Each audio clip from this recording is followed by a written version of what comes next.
জন শৃঙ্খল চলিহা কোন একটা মেহমানৰ গাত যদি হাত উঠে শৃঙ্খল চলিহাৰ বিৰুদ্ধে আমি প্ৰতিবাদ কৰিম মই শৃঙ্খল চলিহাক কৈছো আমাৰ মেয়া মানুহ আমি কেতিয়াও মাৰোৱাৰীৰ দৰে আমি আঁঠুকাৰি ক্ষমা নোখোজো আপোনাক চ্যালেঞ্জ কৰিলো শৃঙ্খল চলিহা হ'ল এটা মদাহী আৰু এই মদাহীৰ কথা মতে কেতিয়াও অসম নচলে এটা কথাই কম যে ঢিঙত যি অমানৱীয় কাণ্ড হৈছে সঁচাকৈ ধিক্কাৰ আৰু গৰিহণা জনাইছোঁ আপোনালোকে পূৰ্বতে নিউজবোৰত চাইছে আপোনালোকে পৰিৱেশন কৰিছে আমি এটা কথা স্পষ্ট যে আমি কেতিয়াও অসম সংখ্যালঘু সংগ্ৰাম পৰিষদে আমি অপৰাধীক প্ৰশ্ৰয় দিওঁ তেখেত হিন্দু হওক বা মুছলমানেই হওক আৰু অপৰাধীক দৃষ্টিৰে চাব লাগে তেওঁলোকক ধৰ্মীয় দৃষ্টিৰে নহয় কিন্তু আজি আমি চালোঁ যে প্ৰতিবাদ কৰিব লাগিছিল অপৰাধীৰ বিৰুদ্ধে বৰ্তমান প্ৰতিবাদ কৰি আছে কিছু 30টা হিন্দু সংগঠন মিয়া মানুহৰ বিৰুদ্ধে আৰু কি ভাই এইটোতো বহুত আচৰিত কথা আজি চাওক যে ঢিঙৰ যিটো কাণ্ড হৈছে আছুৰ নেতৃত্বত কাণ্ড প্ৰতিবাদ হৈছিল আৰু তাত নাৰী সন্থা আছিল যুৱ সন্থা আৰু বিভিন্ন সংগঠন আছিল তাত আমি অসম সংখ্যালঘু সংগ্ৰাম পৰিষদে তেওঁলোকক আমি সহায় কৰিছিলোঁ আৰু পূৰ্ণ সমৰ্থন কৰিছিলোঁ আৰু এই তিনিজন অভদ্ৰ মানে একদম কাণ্ড জ্ঞানহীন মানৱতা মানে ইমান লেতেৰা কাণ্ড কৰিছে তেওঁলোকৰ বিৰুদ্ধে আমি যিখিনি ক'ব লাগে আমি কৈছোঁ আমি অতিকৈ লজ্জা পাইছোঁ আৰু লাজ পাইছোঁ যে এনে কাণ্ড কৰি পেলাই আজি আমাক বদনাম কৰিছে আৰু তেওঁলোকৰ বিৰুদ্ধে খুজিছিলোঁ মই শেহলৈকে কৈছিলোঁ যদি এজন মিয়া মানুহে এনেকৈ অভদ্ৰামী কাম কৰে ডাইৰেক্ট ৰাজপথত আনি পেট্ৰল ঢালি কিন্তু আজি দেখা পালোঁ প্ৰতিবাদ কৰিব লাগিছিল আপোনাৰ এই অপৰাধীৰ বিৰুদ্ধে কিন্তু শৃংখল চলিয়া আৰু বিভিন্ন দল সংগঠন তেওঁলোকে প্ৰতিবাদ কৰি আছে মিয়াৰ বিৰুদ্ধে কৈ আছে নাজিৰা শিৱসাগৰ তাত তেওঁলোকে কৈ আছে যে মিয়া বিচাৰি বিচাৰি ঘৰে ঘৰে ঘূৰি আছে এইটো কি কাণ্ড আজি আমি মিয়া মুছলমানখিনি কি আমি ভাৰতৰ নহয় নেকি আমি অসমৰ নহয় নেকি আমি অবিভক্ত ভাৰতৰ মানুহ আমাৰ ককা আজু ককা তেওঁলোকে ব্ৰিটিছৰ লগত তেওঁলোকে যুদ্ধ কৰিছিল আৰু সেই মানুহখিনি আজি আমাক অপমান কৰিছে কিহৰ কাৰণে অপমান কৰিছে তেওঁলোকে ভাবিছে নেকি শৃংখল চলিয়াই ভাবিছে নেকি যে মাৰোৱাৰী মানুহ তেখেতক দম দিয়াৰ কাৰণে এই মানুহখিনিৰ পৰা চান্দা সংগ্ৰহ কৰা তেওঁলোকে নিদিয়াৰ কাৰণে তেওঁলোকক দম দিছে আঁঠুকাৰি ক্ষমা কৰিছে আৰু সেই মাৰোৱাৰীৰ দৰে আমি ক্ষমা খুজিম আৰু আমি মিয়া মানুহখিনি ভয় খাম আৰু তেওঁলোকে ভাবিব লাগিছিল যে আজি যিজন ব্যক্তি তাফাজ্জুল ইছলাম ইয়াক মৃত্যু হোৱাৰ পিছত এনে অপৰাধ কাম কৰাৰ কাৰণে এই ব্যক্তিজনক তাক গাঁৱৰ মানুহে জানাজা পঢ়িবৰ কাৰণে তেওঁলোকে বাধা দিছে তাত গৈ পেলাই আপোনাক কবৰস্থ কৰিবৰ কাৰণে বাধা দিছে তাৰ মানে কি যে আমাৰ মুছলমানে কেতিয়াও অপৰাধীক তাৰ স্থান নিদিয়ে কিন্তু আজি কি হ'ল আজি কৰিব লাগিছিল যুদ্ধ কৰিব লাগিছিল অপৰাধীৰ বিৰুদ্ধে আৰু সেই যুদ্ধ কৰি আছে আমাৰ মিয়া মানুহৰ বিৰুদ্ধে মই শৃংখল চলিহাক কৈছোঁ আমাৰ মিয়া মানুহ আমি কেতিয়াও মাৰোৱাৰীৰ দৰে আমি আঁঠুকাৰি ক্ষমা নোখোজোঁ আপোনাক চ্যালেঞ্জ কৰিলোঁ যদি মিয়া মানুহৰ বিৰুদ্ধে আপোনালোকে যদি মিয়া মানুহৰ ওপৰত হাৰাশাস্তি কৰে মই কওঁ আজি মই মিয়া হিচাপে মই পৰিচয় দিবলৈ বাধ্য হৈছোঁ কাৰণ আমি অসমীয়া হিচাপে ডিঙিত গামোচা লৈ জয় আই অসম কৈ দিনে ৰাতি আমি অসমৰ কাৰণে জান জীৱন দিছোঁ তাৰপিছতো আমাক ইমান দৰে অপদস্থ কিন্তু এটা কথা স্পষ্ট যদি মিয়া মানুহৰ গাত যদি একটা মিয়া মানুহৰ গাত যদি হাত উঠে শৃংখল চলিহাৰ বিৰুদ্ধে আমি প্ৰতিবাদ কৰিম আৰু আমি পাৰিলে তেওঁলোকৰ বিৰুদ্ধে যুদ্ধ কৰিম কিন্তু এটা কথা কৈ দিওঁ আজি চাওক মই আপোনাক দেখাওঁ যে শৃংখল চলিয়া যেতিয়া নেকি আপোনাৰ কলা কাপোৰ কলা চশমাটো পিন্ধি পেলাই শৃংখল চলিয়া যেতিয়া নেকি ওলাই আহে তাৰ অভদ্ৰামী তেতিয়া আৰম্ভ হয় আৰু মই আপোনাক দেখাওঁ এজন মদাহী মানুহৰ পৰা আমি আৰু কি বিচাৰিব পাৰোঁ শৃংখল চলিয়া হ'ল এটা মদাহী আৰু এই মদাহীৰ কথা মতে কেতিয়াও অসম নচলে আমি অসমৰ মাজত হিন্দু মুছলমান আমি ঐক্যবদ্ধ হিচাপে থাকোঁ মই এটা কথাই মই অসমৰ প্ৰতিটো জনসাধাৰণক প্ৰতিটো সংগঠনৰ মানুহক মই অনুৰোধ জনাম আমি ইয়াত ধৰ্মীয়ভাৱে ভাগ নহয় আমি অসমীয়াৰ বিৰুদ্ধে যদি কোনোবাই কিবা কৰে তাৰ বিৰুদ্ধে কৰক গতিকে অসমীয়া কিশোৰ আৰু এইজনী ছোৱালীক কৰাৰ কাৰণে আমাৰ মুছলমান সমাজ ওলাই হাজাৰ ৰাইজ ওলাই তাৰ বিৰুদ্ধে প্ৰতিবাদ কৰিছোঁ আমাৰ ইমানখিনি আপুনি দিছে আজি আপুনি দিব কওক তাৰপিছত আপুনি বুজাই কওক আজি 24 ঘণ্টাৰ ভিতৰত 4টা 5টাকে পুৰোহিত আৰু বিভিন্ন ধৰণৰ হিন্দু মানুহ তাৰপিছত আপোনাৰ তাত গৈ পেলাই আৰু শিক্ষক আছে এইসকলৰ বিৰুদ্ধে আপোনালোকে কিয় প্ৰতিবাদ নকৰে তাৰ মানে কি বুজা আছে আপোনালোকে এটা কথা আমাক বুজা আছে যে হিন্দু মানুহখিনি যদি কৰে তেওঁলোকৰ ভুল নাই আৰু আমাৰ মিয়া মুছলমান মানুহখিনি যদি অপৰাধ কৰে অপৰাধ গতিকে আপোনালোকৰ স্পষ্ট ভাষাত কৈছোঁ অপৰাধীৰ নজৰত চাওক যদি মিয়াৰ নজৰত চাই পেলাই মিয়াৰ ওপৰত অশান্তি আৰু অত্যাচাৰ কৰে আপোনালোকৰ বিৰুদ্ধে কিন্তু আমি সংগ্ৰাম কৰিম আপোনালোকৰ বিৰুদ্ধে আমি যুদ্ধ কৰিম আমি একটা মিয়া মুছলমানৰ ওপৰত আপোনালোকে হাত তুলিলে কিন্তু আপোনালোকৰো খবৰ আছে ক'ত ৰচিদ মণ্ডলক আপুনি কৈছে যে বিহু দেখুৱাই দিব আৰু ইমান ফুটুৱমি কথা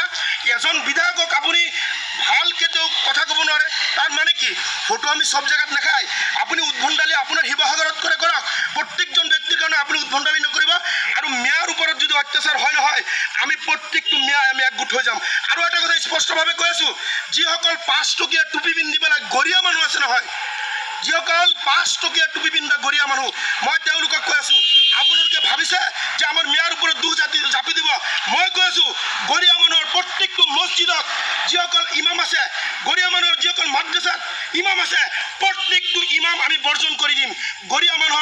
কোনো ধৰণৰ সম্পৰ্ক নাৰাখোঁ তেওঁলোক যি সময়তে যাৰ চাব হিন্দু মানুহৰ লগত যদি তেওঁলোকৰ ভাল তাত গৈ পেলাই ছাইড লৈ যায় মুছলমানৰ লগত আমাৰ মিয়া মানুহখিনিৰ লগত ভাল ছাইড লৈ যায় গতিকে গৰীয়া মানুহখিনিক আপোনালোকক কৈ আছোঁ মোৰ মা গৰীয়া হয় তাৰপিছতো মই আপোনালোকক কৈ আছোঁ ভাগ ভাগ কৰিব বিচৰা নাছিলোঁ যিসকলে মিয়া মানুহৰ বিৰুদ্ধে প্ৰতিবাদ কৰিছে নহয় আপোনালোকক কৈ আছোঁ 5 টকীয়া টুপি পিন্ধা গৰীয়াবোৰক কৈ আছোঁ আপোনালোকৰ মছজিদত আমাৰ মিয়া যিসকল ইমাম আছে আমি বৰ্জন কৰি দিম আপোনালোকৰ তাত গৈ পেলাই নামাজ পঢ়োঁতে মিয়া মানুহ লাগে জানাজা পঢ়োঁতে মিয়া মানুহ লাগে বিয়া পঢ়োঁতে মিয়া মানুহ লাগে আৰু গালি মিয়াক পাৰিব তাৰ মানে কি ধৰ্মৰ ক্ষেত্ৰত আপোনালোকক ৰিপ্ৰেজেণ্ট কৰিব মিয়া মানুহ আৰু তাৰপিছত আপোনালোকে গৈ পেলাই যেতিয়া নেকি অৰ্ধ উলংগ কাপোৰ পিন্ধি পেলাই আপোনালোকে মানে যিটো নেকি আমাৰ মুছলমান ধৰ্মত নাই সেইখিনি কাম কৰোঁতে আপোনালোকে মিয়াক বেয়া পায় গতিকে কৈছোঁ মই গৰীয়া মানুহখিনিক কৈছোঁ আপোনালোকে ভদ্ৰতা বজাই ৰাখক আপোনালোকে মুছলমান পৰিচয় দিয়ক আপোনালোকে কিন্তু কোনো ভাগ ভাগ পৰিচয় নিদিব যদি ভাগ ভাগ পৰিচয় দিয়ে আমি মিয়া একগোট হৈ গ'লে কিন্তু আপোনালোকৰো ভেজাল আছে মই চিধা কথা কৈছোঁ শৃংখল চলিহাক কৈছোঁ এটা কথা স্পষ্ট ভাষাত কৈছোঁ আমি মিয়া মানুহ মাৰোৱাৰীৰ দ্বাৰা কেতিয়াও কিন্তু আঁঠুকাৰি আমি ক্ষমা নোখোজোঁ আমি মিয়া মানুহ অবিভক্ত ভাৰতৰ মানুহ আমি এই দেশৰ অসমৰ ভাৰতৰ নাগৰিক আপোনাৰ যিমান ক্ষমতা আছে ইমান ক্ষমতা মোৰ আছে ইমান অধিকাৰ মোৰ আছে মোৰ অধিকাৰ খৰ্ব কৰাৰ এইজন শৃংখল চলিহা কোন আপুনি শৃংখল চলিহা আপোনাৰ কলা চশমা পিন্ধি পেলাই আপুনি যদি অশৃংখল পৰিৱেশ সৃষ্টি কৰে তাৰ বিৰুদ্ধে সংগ্ৰাম আমি কৰিমেই সংগ্ৰাম পৰিষদক কোনো ৰোধ কৰিব নোৱাৰে বৰ্তমান আমি অসমীয়া হিচাপে আমি নিজকে পৰিচয় দিবলৈ খুবেই লজ্জা পাইছোঁ আৰু বিশেষকৈ ঢিঙৰ যিটো কাণ্ড আছিলে আমি বিচাৰিছিলোঁ যে তিনিজন অভদ্ৰ পাষণ্ড আছিলে এজনী কণমানি কিশোৰী স্কুলীয়া ছাত্ৰীয়ে তাইক কৰিছিলে আৰু আমি আছোঁ লগতে তেওঁলোকৰ নাৰী সন্থা আছিলে বিভিন্ন সন্থা মিলি তেওঁলোকে যিটো যৌথভাৱে তেওঁলোকে প্ৰতিবাদ কৰিছিলে প্ৰতিবাদত আমি অসম সংখ্যালঘু সংগ্ৰাম পৰিষদে সম্পূৰ্ণ সহযোগ কৰিছিলোঁ কিন্তু অতিকে দুখজনক আৰু লজ্জাজনক বিষয়টো হ'ল যে আন্দোলনটো কৰিব লাগিছিল প্ৰতিবাদটো কৰিব লাগিছিল যিসকল হিন্দু সংগঠন আছে 30টা হিন্দু সংগঠন ঐক্যবদ্ধভাৱে তেওঁলোকে আপোনাৰ শিৱসাগৰত প্ৰতিবাদ কৰি আছে প্ৰতিবাদ কৰিব লাগিছিল অপৰাধীৰ বিৰুদ্ধে বৰ্তমান প্ৰতিবাদ কৰি আছে তেওঁলোকে মিয়াৰ বিৰুদ্ধে আমি অতিকে লাজ পাইছোঁ যে আৰু বিভিন্ন সময়ত তেওঁলোকে কৈ আছে যে আমাৰ মিয়াই কৰিছে অসমীয়া ছোৱালীক এতিয়া মই যদি দেখাওঁ আজিৰ দিনত আপোনালোকে চাব পাৰিব যে ডিফুত পূজাৰী কামনা বলি 10 বছৰীয়া নাবালিকা পূজাৰী খান সিং ৰংহাং আৰু ইয়াত বিভিন্ন ধৰণে এনেকৈ এইবাৰ পুৰোহিতৰ জঘন্য কাণ্ড আৰু যদি আপুনি এনেকৈ চাই ডিফুতো হৈছে মানে বিভিন্ন ধৰণৰ আজি 24 ঘণ্টাৰ ভিতৰত প্ৰায় 4-5টা কাণ্ড হৈছে আৰু গোটেইকেইটা কাণ্ডই কৰিছে হিন্দু মানুহ গতিকে আমি এটা কথা স্পষ্টভাৱে আমি ক'ব বিচাৰোঁ যে অপৰাধীৰ কোনো ধৰ্ম হ'ব নোৱাৰে গতিকে আজি চালোঁ অতিকে লজ্জা লাগিছে আমি লাজ পাইছোঁ শৃংখল চলিহাৰ নিচিনা এজন মানুহ কি অসম বুলি তেওঁলোকৰ এটা সংগঠন আছে গতিকে কি সেনা অসম গতিকে এই দুজন ব্যক্তিয়ে তেওঁলোকে কৈ আছে মেয়াক খেদিব আজি চাইছোঁ যে আকাশো আপোনাৰ শিৱসাগৰ আৰু বিভিন্ন জেগাত গৈ পেলাই নাজিৰাত গৈ পেলাই তেওঁলোকে মেয়া খেদাৰ কাৰণে শ্লোগান দি আছে ঘৰে ঘৰে গৈ পেলাই মেয়া খুজি আছে মেয়া দেখি আছে তেওঁলোকক তাৰ পৰা খেদিব গতিকে এনেধৰণৰ মানে যিটো কাণ্ড আৰম্ভ হৈছে অসমত গতিকে আমি এজন অসমীয়া হিচাপে আজি পৰিচয় দিবলৈ আমি লাজ পাইছোঁ আমি লজ্জা পাইছোঁ আমি এটা কথা স্পষ্ট ভাষাত শৃংখল চলিয়াক মই ক'ব বিচাৰিছোঁ আপুনি যি কলা চশমাটো লগোৱাৰ পিছত যে আপোনাৰ এটা অভদ্ৰামী চৰিত্ৰ এই অভদ্ৰামী চৰিত্ৰ আপুনি বাদ দিয়ক অন্যথা আমি অসম সংখ্যালঘু সংগ্ৰাম পৰিষদে আপোনাৰ বিৰুদ্ধে গোচৰ দিম কাৰণ আমি অবিভক্ত ভাৰতৰ মানুহ হয় আমাৰ ককা আজু ককা আমাৰ গোটেই মানুহ এই ভাৰতবৰ্ষৰ মাজত তেওঁলোকে ইয়াত থাকি পেলাই জংঘল চফা কৰি পেলাই শস্য খেতি উৎপাদন কৰি আপোনালোকক দিছিলে আৰু অসমীয়া ৰাইজক শিকাইছিল যে আপোনালোকে এনেকৈ আপোনাৰ খেতি কৰিব লাগিব খাব লাগিব বা বিভিন্ন ধৰণৰ বনিয়া হিচাপে কাম কৰি পেলাই ৰাইজৰ সন্মুখত এইখিনি আগুৱাই দিছিলে কিন্তু আজি কি হ'ল আমাৰ মুছলমান দেখিলে তোমালোকে এনেধৰণৰ অদ্ভুত মন্তব্য কৰি দিয়া গতিকে কওঁ যে নিজৰ পেট পোহাৰ কাৰণে সংগঠন কৰিছে আজি যদি আমাৰ যিমান তেওঁলোকৰ নেতা আছে প্ৰত্যেকটো নেতাই মুছলমানক গালি নিদিলে তেওঁলোকে নেতা হ'ব নোৱাৰে আৰু মই এটা কথা কওঁ যদি আমাৰ মিয়া মানুহখিনিক আপোনালোকে গালি পাৰে যদি নেতা হ'বলৈ ইচ্ছা আছে আপোনালোকে হওক তাত কোনো বাধা নাই কিন্তু আমাৰ মিয়া মানুহখিনিক আপোনালোকে ইমান অপদস্থ কিয় গালি পাৰে আমি মানুহ নহয় নেকি আমি এটা কথা স্পষ্ট ভাষাত অসম সংখ্যালঘু সংগ্ৰাম পৰিষদে আমি কৈ দিছোঁ এনেধৰণৰ মন্তব্য কৰিলে মনত ৰাখিব আমি আপোনালোকৰ বিৰুদ্ধে আমি যুদ্ধ ঘোষণা কৰিম আমি অবিভক্ত ভাৰতৰ মানুহ আমাৰ অধিকাৰ আছে সমমৰ্যাদা সম অধিকাৰ আমি পাবৰ কাৰণে আমি সৰ্বভৌম অধিকাৰৰ কাৰণে আমি যুদ্ধ কৰিব পাৰোঁ গতিকে কিবা অসমীয়া কৈ পেলাই আপোনালোকে বিভিন্ন ধৰণৰ আপোনালোকে যি বক্তব্য দিয়া নহয় এইবোৰ বক্তব্য কিন্তু একচেপ্টেড নহয় গতিকে কোনোবা ক'ত কি কৈ আছে কৈ থাকক আমাৰ ক'বলৈ একো নাই কিন্তু এটা কথা আপোনালোকক কৈ আছোঁ আমি মুছলমানক টাৰ্গেট কৰি কৰি যদি মিয়া মানুহৰ কথা কোনোবাই কয় নহয় তেওঁলোকৰো কিন্তু বিপদ আছে আমি কৈ দিছোঁ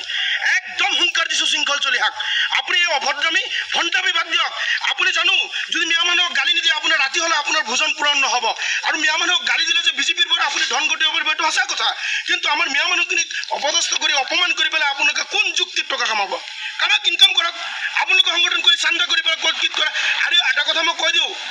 আমি মিয়া মানুহ হয় ভাই এতিয়া অসমীয়াৰ লগত আমি অটো বাদ দিলোঁ আমি মিয়া আৰু এই মিয়া মানুহ কিন্তু কেতিয়াও মাৰোৱাৰী নহয় আমি মিয়া মানুহ কিন্তু কেতিয়াও আঁঠুকাঢ়ি আপোনালোকৰ ওচৰত ক্ষমা নোখোজোঁ চেলেঞ্জ কৰিছোঁ মৃত্যু হৈ যাম সংগ্ৰাম পৰিষদৰ পৰা মই কৈ দিছোঁ আমি মিয়া মানুহ কিন্তু মাৰোৱাৰীৰ নিচিনা আপোনালোকৰ ওচৰত গৈ পেলাই আঁঠুকাঢ়ি আমি ক্ষমা নোখোজোঁ গতিকে আপোনালোকে ক'ৰ পৰা মিয়া উঠাই সেইটো আমি চাই দিম কিন্তু মিয়া মানুহৰ ওপৰত কৰা অপদস্থ প্ৰত্যেকটো অপদস্থৰ প্ৰতি উত্তৰ আমি সংগ্ৰাম পৰিষদে দিম একদম চিধা কথা কৈ দিছোঁ আপোনালোকে যিমান কথা ক'ব প্ৰত্যেকটো কথা শৃংখল চলিহাৰ প্ৰতি উত্তৰ সংগ্ৰাম পৰিষদৰ পৰা পাব অভদ্ৰামী ভণ্ডামী ফটুৱামী আৰু যিখিনি কাম কৰিছে নহয় প্ৰত্যেকটো কামৰ প্ৰতি উত্তৰ দিম ফাল্টুমি বন্ধ কৰিবলৈ সংগ্ৰাম পৰিষদৰ তৰফৰ পৰা শৃংখল চলিহাক আমি সকীয়াই দিছোঁ